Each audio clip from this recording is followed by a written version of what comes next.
학창 시절에는 개성을 억누르라고 하더니 취업할 땐 개성을 요구하는 기업의 모습을 풍자한 밈이 화제가 되고 있는데요. 저 밈을 만든 사람이 어떤 심정으로 만들었는지 저도 알 것 같은 것이 아마 대부분 사람들이 경험하셨듯 저 역시도 어릴 때부터 넌 너무 유별나다, 예민하다, 까탈스럽다 라는 말을 자주 듣고 살았어요. 특히 개성이 절정에 달했던 대학생 때 저런 말을 정말 많이 들었는데 그 말을 듣는 당시엔 흘려 들으려 했어요. 구두가 뭐라 하더라도 내가 원하는 대로 살려고 했단 말이죠. 그런데 아무리 흘려 들으려고 한들 가랑비에 옷이 젖듯 내가 유별나고 예민하구나라는 인식이 어느새 생겼습니다. 결국엔 내가 정서적으로 문제가 있다라는 생각마저 했는데요. 그래서 조금은 보편적이고 무던한 사람이 돼야겠다라고 다짐하면서 평범한 사람 코스프레를 하려고 했습니다. 그런데 문제는 일을 할 때든 친구들과 놀 때든 점점 고장나고 뚝딱거리는 날들이 많아지더라고요. 그러다 보니 주변에서 능력을 인정받지 못하기도 하고 다른 사람들이 나를 불편해하는 문제도 생겼습니다. 그랬던 제가 한 가지 사실을 깨닫고 최근엔 제 업무나 인간관계가 굉장히 편안해졌는데 그건 바로 내가 가진 고유한 특성을 억누르지 말고 드러낸다면 유별남이 특별함이 될 수가 있고 예민함이 섬세함이 될 수가 있다는 사실입니다. 이 말을 듣고 이게 무슨 말인지 이해는 하지만 막상 내가 가진 고유성을 드러낸다라는 게 굉장히 두려울 수 있는데요. 그건 여전히 여러분들이 사회에서 당한 가스라이팅이 무의식 속에 깊숙이 남아있기 때문인데요. 이번 영상에서는 우리 무의식 속에 박혀있는 잘못된 인식들을 바로잡고 또 어떻게 하면 나답게 살아갈 수 있을지에 대해서 이야기 나눠보도록 하겠습니다. 저도 그랬고 여러분들 모두 마찬가지겠지만 누구나 다 진정한 자기 자신의 모습으로 살아간다라는 게 굉장히 두렵습니다. 그렇기 때문에 평범한 사람 코스프레를 하고 계실 텐데요. 그러다 보면 고장이 날 수밖에 없는 것이 보편적으로 적용되는 평범한 사람이라는 개념에 대한 데이터가 없기 때문이에요. 존재하지도 않는 걸 어떻게 흉내낼 수가 있겠습니까? 여러분들이 가지고 있는 평범함이라는 인식은 사실 굉장히 주관적인 거예요. 정말 충격적인 사실 하나 알려드리면 저처럼 대학원 과정을 하고 있는 분들에게 평범한 사람의 기준을 묻는다면 아마 한 분야의 박사학위를 가지고 있는 사람이라고 대답할 겁니다. 왜냐면 주변에서 가장 흔하고 가장 많은 시간을 함께 보내는 사람들이 그런 사람들이기 때문이에요. 그런데 제가 대졸자들 틈 사이에 있을 땐 부정적으로 말하면 유별나고 긍정적으로 말하면 비범한 사람이 될 수밖에 없는 겁니다. 다시 말해 보편적으로 받아들여지는 평범함이란 것은 실제로 존재하지도 않는 판타지란 겁니다. 당연히 누구에게나 유별난 면모가 있을 수밖에 없는 거예요. 게임을 하더라도 각자 게임 캐릭터의 특징이 있잖아요. 어떤 캐릭터는 속도는 느리지만 맷집이 좋을 수 있고 또 어떤 캐릭터는 개복치 마냥 맷집은 없지만 굉장히 공격력이 높을 수 있죠. 그런데 이런 캐릭터의 특성을 고려하지 않고 천편일률적인 방식으로 게임을 플레이한다고 하면 그 성과가 좋지 않겠죠. 그래서 훌륭한 게임 플레이어들은 그 캐릭터가 가지고 있는 특성을 극대화하는 방향으로 게임을 운영하는 거예요. 여러분들 모두 각자 가지고 있는 유전자가 다르고요. 타고난 재능이 당연히 다릅니다. 현실을 살아가는 방식도 달라져야 하는 것이죠. 거기엔 생물학적인 이유도 있어요. 인간은 생물학적으로 집단 생활을 하는 동물이고요. 집단 전체가 번영하기 위해서 유전적 다양성을 갖추는 방향으로 진화를 했습니다. 인간이 다양성을 추구한다는 것은 번식을 하는 방식을 통해 알 수가 있는데요. 번식의 방식엔 두 가지가 있습니다. 무성생식과 유성생식인데 무성생식은 말 그대로 번식하는 과정에서 성을 필요로 하지 않는 방식이에요. 대표적인 예시는 아메바 같은 단세포 생물인데요. 그들은 몸을 반으로 갈라서 번식을 하는 거예요. 반대로 유성생식은 성을 필요로 하는 방식이고요. 암수가 만나 번식을 하는 겁니다. 우리 인간은 유성생식을 통해 번식을 하는 동물이죠. 그럼 대체 인간이란 동물은 왜 아메바와 같은 단순한 방식으로 번식하는 게 아니라 유성생식이란 방식을 택한 걸까요? 이게 바로 유전자의 다양성을 확보하기 위함인 거예요. 만약 A라는 사람이 아메바와 같이 무성생식을 통해 번식을 한다고 한다면 본인과 똑같은 유전자를 가진 개체가 또 하나 생기는 것이죠. 이러한 방식의 번식을 종족 전체로 봤을 때 유전자의 다양성에 기여한 부분이 전혀 없거든요. 반면 A라는 사람이 B라는 사람과 만나 유성생식을 통해 번식을 한다고 하면 A와 다른 B의 유전자가 만나 C라는 새로운 존재가 탄생합니다. 이러한 방식의 번식을 인간이란 종족 전체로 봤을 때 유전자의 다양성에 기여한 부분이 큰 거예요. 그렇기 때문에 나와 유전자가 비슷한 친남매는 이성으로 느껴질 수가 없고요. 나와 전혀 다른 유전자를 가진 사람이 끌리는 겁니다. 이처럼 누구나 다 각자 유별난 면모, 즉 고유성이 있다는 것을 이해하셨다면 그 다음으로 여러분들이 이해하셔야 하는 건 유별남이라는 것이 결국 특별함이랑 똑같은 개념이란 사실입니다. 단지 같은 걸 보고도 비꼬아서 부정적으로 바라보느냐 혹은 긍정적으로 바라보느냐의 시선 차이만 있을 뿐입니다.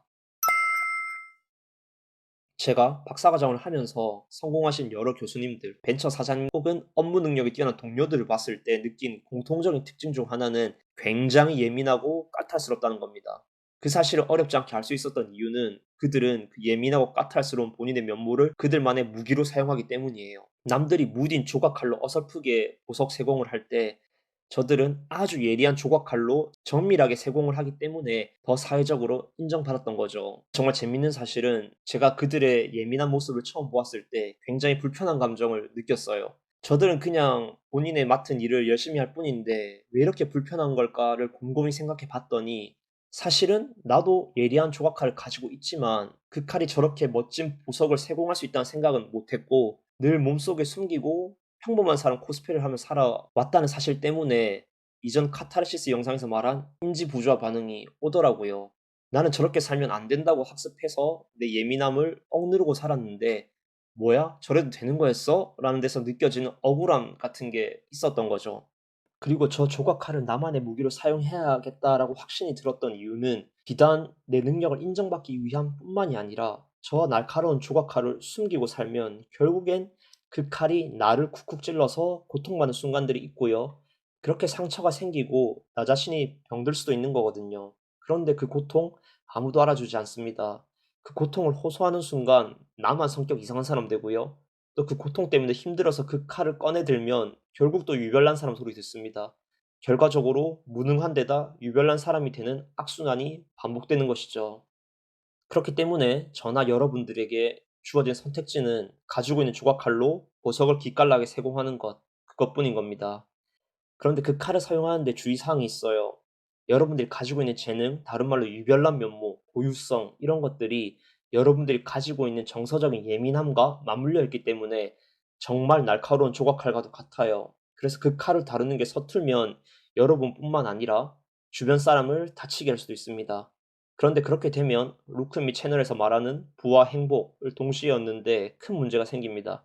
왜냐면 경제적인 풍요로움이든 정서적인 풍요로움이든 결국 주변 사람과의 관계에서 오는 것이고 주변 사람들이 여러분들을 사랑할 때 효과적으로 이룰 수 있는 것이기 때문이에요. 그럼 어떻게 해야 되느냐? 날카로운 칼과 같은 나의 재능을 다룰 땐 주변 사람과의 안전거리를 확보해야 되는 겁니다. 그게 다른 말로 매너, 관습, 문화에 해당하는 거예요. 제 주변에 정말 뛰어난 재능을 가진 분들이 많거든요. 그중에 재능을 사회적으로 발휘하고 인정받으면서 특별한 존재로 비춰지는 분들이 있는 반면에 그 재능을 잘 발휘하지 못하고 그저 유별난 사람으로 비춰지는 분들도 많아요. 그 두 부류의 차이는 재능이 많고 부족하고의 차이라기보다는 재능을 드러내는 방법을 아느냐 모르느냐에서 갈리는 경우가 많은 것 같습니다. 연구실 생활을 하면서 학부생 인턴들이 들어와 연구를 하고 인턴 기간이 끝나갈 때쯤 발표를 하곤 하는데 그 친구들도 굉장히 똑똑해요. 잘합니다. 그런데 대학원생들과 다르게 그들은 다른 선배들이나 교수님들로부터 능력을 인정받는 경우는 거의 없습니다.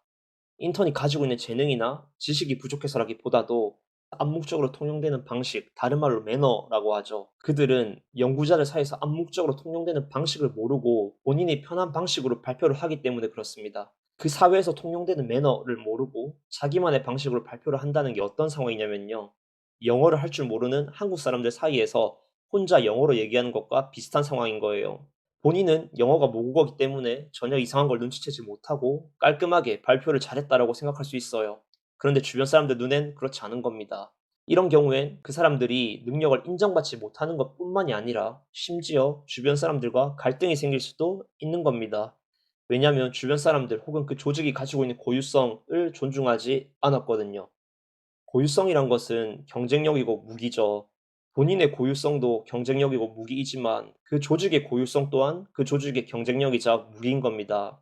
그런데 그 조직의 고유성을 무시한다는 거는 상대가 가진 무기를 뺏는 것과 같잖아요. 그러니까 당연히 그 사람들이 생존의 위협을 느끼고 여러분들을 곱게 바라봐 줄 리가 없는 거죠.